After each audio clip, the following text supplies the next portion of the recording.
Okay then, let's have a look at some more interesting things that we can do with animation.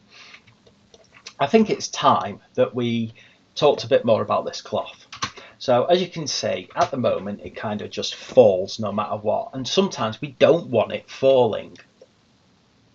So if I head over here and have a look at my cloth, oddly enough, what is making it fall is a physical property, and it's basically its weight. So if I move it down to 0, it no longer falls because it has no weight. However, if I move it downwards, you'll see that it still has mass, basically. It still has physical presence. It can be pushed, it can be distorted, and so on. It's actually physically there, it just weighs nothing. And because it weighs nothing, it can't fall. It's basically defying gravity as a result of it. Now, why is that useful? Well, first and foremost, you might want something to feel like quite soft, like a cloud. You might have something up in the air. You want it to look very soft and squishy, permeable. But you might want, say, the ability to kind of have something knock it, push it out the way. However, sometimes as well, you don't want it to move from the place that you've put it. And the problem is with giving it zero mass is it still is able to tug along with whatever it's been hit by. So I'm just going to return my mass back up to 1 kilogram, and it starts to fall. And what I want to do is I want it to stop it falling while simultaneously it having mass and it weighing something. And you've got to imagine that what I'm actually doing now is I'm hanging a curtain. And in order to make this make more sense, I'm going to make this look a bit more like a curtain by pressing S to scale it. I'm going to X to widen it. I'm going to S and then Z to make it taller.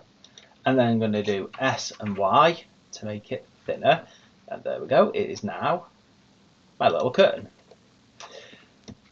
Again, I'm just going to show you that it's definitely there. It's definitely a soft body still. It's just been resized.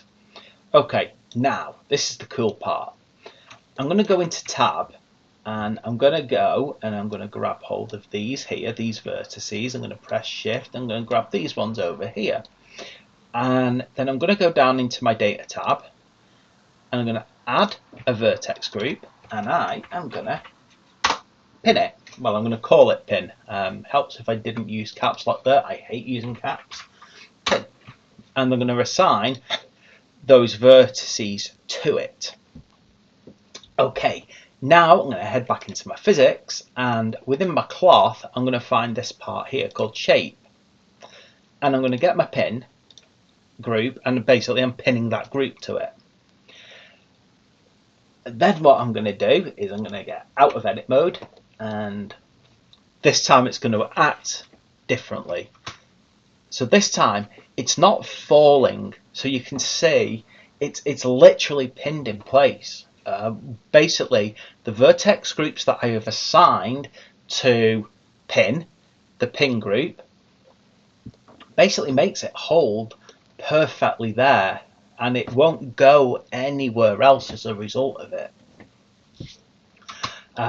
Now what I could do is, if I wanted to make this look potentially more like a curtain, let me see if I can play around with this a bit. I'm just going to go press Alt, Shift and Alt again, get that one, Shift and Alt, Shift and Alt. I'm going to go O, and then I'm going to scale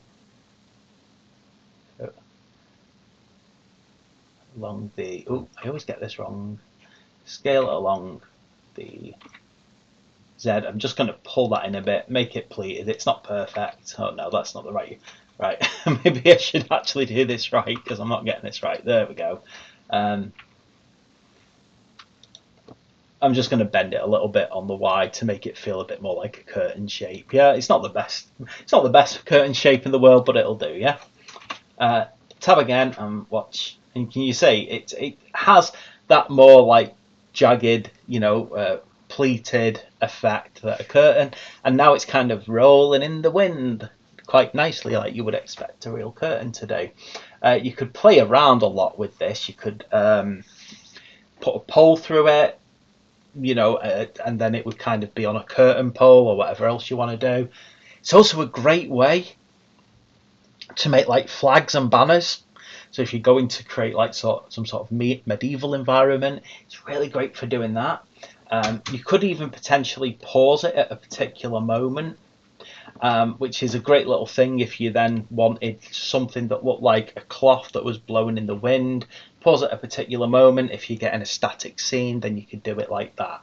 So there we go. That is basically how to pin parts of a cloth in place so that it kind of feels like it's hanging from something, and you can pin it. You can use whichever vertices you want for pinning, and I think for your next kind of experiment, what I would say is try and pin the corners of this plane, subdivide it, and see what happens. So thanks for watching. Please like and subscribe. I'll see you for the next video.